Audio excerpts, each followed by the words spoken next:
Hi friends, எல்லோரும் எப்படி இருக்கீங்க? நல்லா இருக்கீங்களா?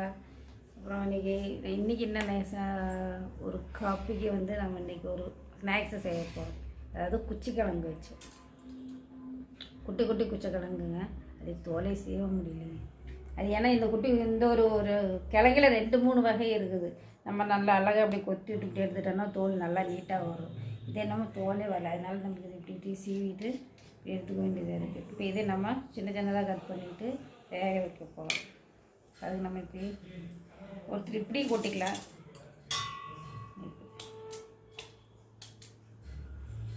குழம்பு தானே, இப்படி கொட்டி கொட்டி வேக வச்சுக்கலாம்.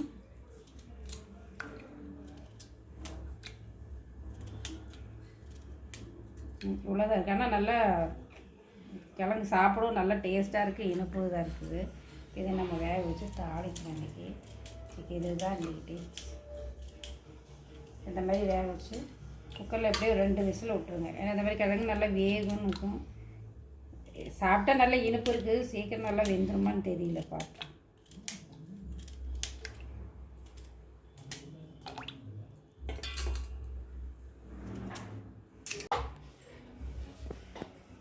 லைட்டாக இந்த மஞ்சள் போட்டிருக்கேன். நம்ம வேக வைக்கணும். நல்லா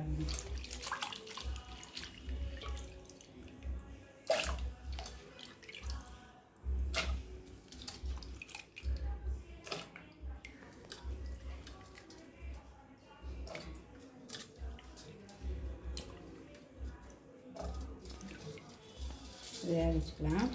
நல்லா 3 விசில் விட்டுருங்க. கிழங்கு பார்த்து போடல, இது நல்லா 3 விசில் நல்லா மாவாட்டம் வெந்துடும். இதை நம்ம வச்சு 3 விசிலாட்டு விட்டுருவோம். லைட்டாக உப்பு இதிலே போட்டுக்கலாம். கொஞ்சமாக போடுங்க, ஏன்னா ரொம்ப கிழங்கு பொறுத்து இருக்குது. அந்த கிழங்கு கொண்டு வந்தோன்னே எப்போவுமே நம்ம கிழங்கு கடையில் வாங்கணும் இல்லைங்களா, மார்க்கெட்லேயே எப்போ வேணால் நம்ம வாங்கணும்னா ஒன்று நம்ம தண்ணிக்குள்ளேயே போட்டு வச்சு அந்த கருப்பு சைடு விழுகாது. அப்படி இல்லைன்னா நம்ம வெளியே வச்சுட்டோம்னா பூரா கருப்பு அந்த கிழங்கே வேஸ்ட்டாக போயிடும். அப்போ நம்ம இந்த மாதிரி ஒன்று இல்லை கொஞ்சமாக நம்ம வாங்கிட்டு அப்போதைக்கே யூஸ் பண்ணிக்கலாம். அது பண்ணிக்கலாம். குச்சிக்கிழங்கு வாங்கிட்டு இப்போ இந்த மாதிரி பண்ணி தண்ணியில் போட்டு நம்ம யூஸ் பண்ணிக்கலாம். இப்போ அது ஒன்று கொண்டு வந்தோடனே அந்த பால் வற்றிடுச்சுன்னா அந்த கிழங்கு வேகாதுங்கிறாங்க.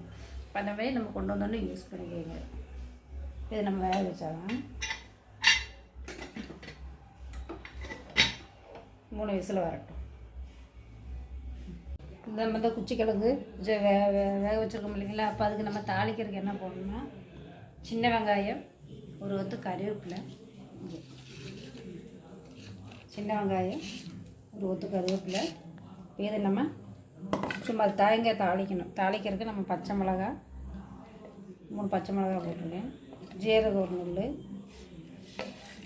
தேங்காய் அப்படியே நம்ம மிக்சியில் போட்டு ஒரு திருப்பு.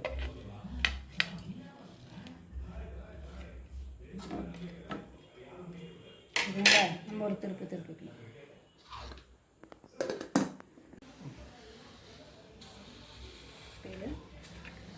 தாளிக்கலாம்.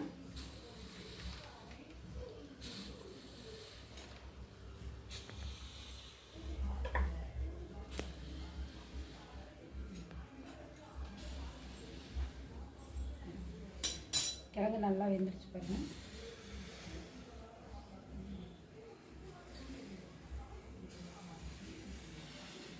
நல்லா நம்ம நல்லா மசிச்சு நல்லா குழன்னு ஆக்கிட்டோன்னா தாளிக்க முடியாது. இப்படி இருந்தால் நம்ம தாளிச்சிக்கலாம்.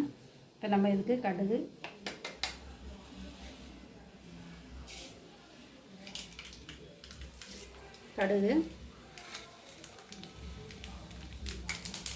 கொஞ்சம் போடுங்க,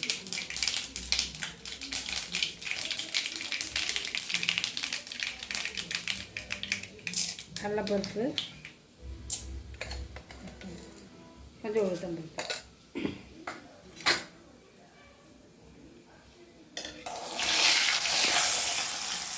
இப்போ நம்ம வந்து கருவேப்பிலை எடுத்து வச்சுருக்கிறது ஒரு குச்சி உருவி போடலாம். பெருசாக மாதிரி நம்ம போடலாம். பச்சை மிளகையும் நம்ம தேங்காயில் போட்டு உடச்சி வைக்கணும். சின்ன வெங்காயம்,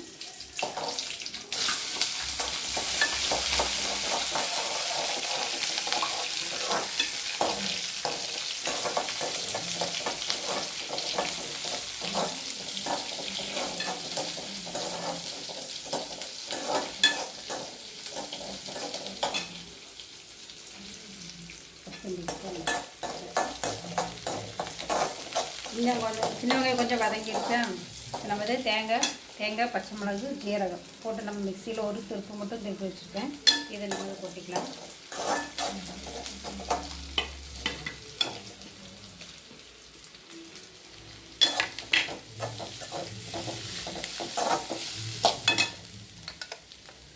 லைட்டாக மஞ்சத்தூள் தேங்காய்க்கு மட்டும்.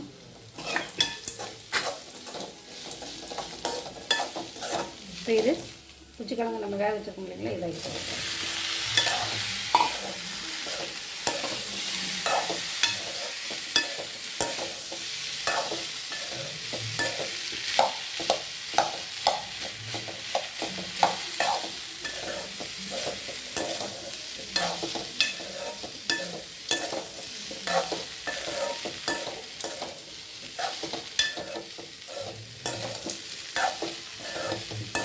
குச்சிக்கிழங்கு தாளிப்பு ரெடி ஆகிடுச்சு. அவ்வளோதான்.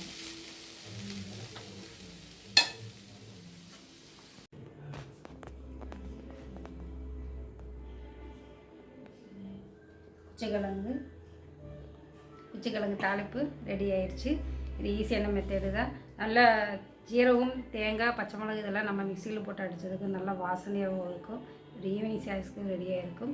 நம்ம இன்னைக்கு குழஞ்சி நல்லா குழன்னு பண்ணிட்டோன்னா அதுக்கு நம்ம வத்த குழம்பு கார குழம்பெல்லாம் சொல்லுவோம் இல்லை, அந்த மாதிரி ஊற்றி சட்னி இதெல்லாம் போட்டு சாப்பிட்டா அது ஒரு டேஸ்ட்டாக இருக்கும்.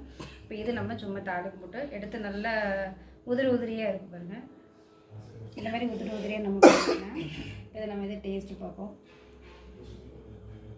நல்லா மசிச்சிருக்கு. இப்போ இந்த மாதிரி வெந்திருக்கு.